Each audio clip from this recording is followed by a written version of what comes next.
খবর 24 ইন্টুর সাথে আপনাকে স্বাগত। নতুন নতুন খবর জানার জন্য আমাদের চ্যানেলে চোখ রাখুন।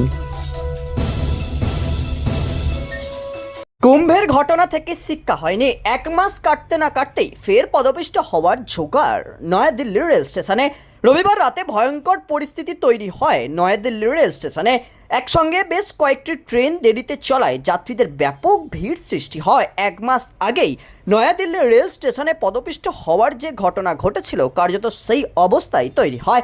তবে এবারে বড়সড় কোনো দুর্ঘটনা ঘটেনি। জানা গেছে রবিবার রাতে শিবগঙ্গা এক্সপ্রেস, স্বাধীন সেনানী এক্সপ্রেস, জম্মু রাজধানী এক্সপ্রেস, লখনৌ মেল এবং মগধ এক্সপ্রেস লেট করেছিল।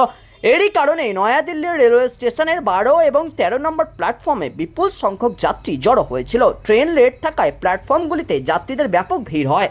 শিবগঙ্গা এক্সপ্রেস যা নির্ধারিত সময়ের 1 ঘন্টারও বেশি সময়ের দেরিতে ছেড়েছিল এবং মগধ এক্সপ্রেস তখনও প্ল্যাটফর্মে আসেনি।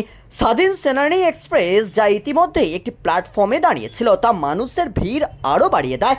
অন্যদিকে জম্মু রাজধানী এক্সপ্রেস এবং লখনৌ মেলও লেট করে। হাজার হাজার যাত্রী তাদের ট্রেনের জন্য অপেক্ষা করায় প্ল্যাটফর্মগুলিতে ব্যাপক ভিড় হয়ে যায়। কুম্ভমেলা চলাকালীন নয়াদিল্লির রেল স্টেশনে পদপিষ্টের ঘটনা ঘটেছিল, যাতে বেশ কিছু যাত্রীর মৃত্যু হয়েছিল।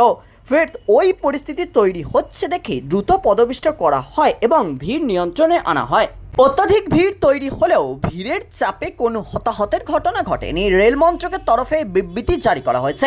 তাতেই বলা হয়েছে যে নয়াদিল্লির রেলওয়ে স্টেশনে প্রচুর ভিড় হয়েছিল, তবে কোনো পদদলিত হবার মতো পরিস্থিতি ছিল না।